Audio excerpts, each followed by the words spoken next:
O presidente da Câmara, Rodrigo Maia, disse à revista Época que o Congresso deve aprovar uma emenda à Constituição que coloque automaticamente na reserva os militares que assumirem funções civis. O tema de hoje é: os militares devem ser aposentados para assumir cargos no governo? Caio, suas primeiras considerações, então, por favor. Começo parabenizando aí os excelentes argumentos iniciais do Dr. Bruno. Bom, só retomando aqui a pergunta em pauta, os militares devem ser aposentados para ter cargos no governo? Não. Basta a manutenção do atual texto constitucional, que já limita bastante os direitos políticos dos membros das Forças Armadas. Eu sei que eu fui muito breve nessa resposta, mas é porque eu pretendo dedicar esses argumentos iniciais à proposta do senhor Rodrigo Maia, que motivou o debate dessa noite. Bom, não é segredo para ninguém que o Grupo Folha UOL é um conglomerado de comunicação que faz oposição sistemática ao atual governo. Governo esse com ampla presença de militares em seus quadros, que tem como presidente um capitão reformado do Exército e como vice-presidente um general da reserva. Ainda assim, segundo a pesquisa mais recente do Grupo Folha sobre a reputação das instituições democráticas, as Forças Armadas gozam da confiança de nada menos que 80% da população brasileira. Na sequência, vem a presidência da República com 68%. E esse mesmo levantamento apontou que os maiores níveis de desconfiança cabem ao Congresso Nacional e aos partidos políticos. 45% dos entrevistados não confiam no parlamento e 58% não confiam nas agremiações partidárias. Por isso, a fala do senhor Rodrigo Maia, propondo uma PEC para restringir os direitos da classe militar, soa tão descolada do interesse público.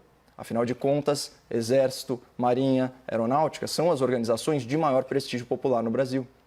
Se vivesse na mesma realidade que nós, cidadãos comuns, trabalhadores, pagadores de impostos, o presidente da Câmara focaria esforços em restringir a participação de parlamentares no Poder Executivo e na estrutura do governo federal. Essa sim seria uma ideia republicana ancorada nos princípios da separação, da independência e da harmonia entre os poderes. E uma regra que extinguisse o mandato de deputados e senadores que aceitassem cargos no governo resolveria aí parte do problema do toma lá da cá, esse sistema perverso de governabilidade que entregou ao Centrão a gestão de 2% do orçamento federal, 73 bilhões de reais. Inclusive, esse foi o tema do nosso produtivo debate de ontem. Mas, voltando aqui.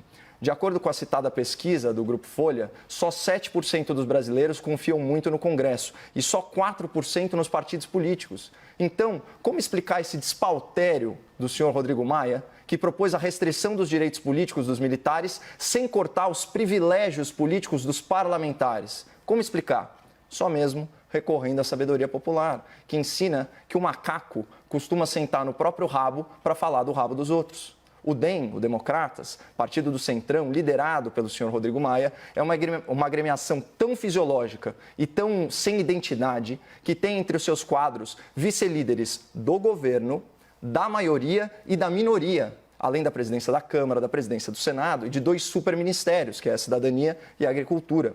Percebam que esse é um partido que não é nem da oposição, nem da situação. É um partido que é tudo e nada ao mesmo tempo.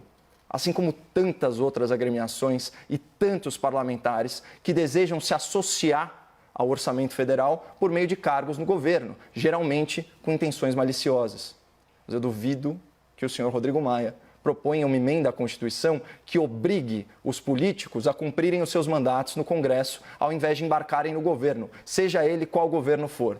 E o motivo foi escancarado pelo grande jurista e professor Modesto Cavalhosa, que escreveu o seguinte na sua obra Da Cleptocracia para a Democracia, abre aspas, os deputados e senadores ocupam, em nosso regime presidencialista de coalizão, não somente os ministérios, como nomeiam, sob a forma de cargos de confiança, diretores dos entes públicos, da administração direta e indireta e das estatais. São os políticos profissionais alojados no legislativo que governam o país, numa confusão de papéis institucionais que somente poderia levar, como levou, à completa desfiguração do nosso sistema presidencialista.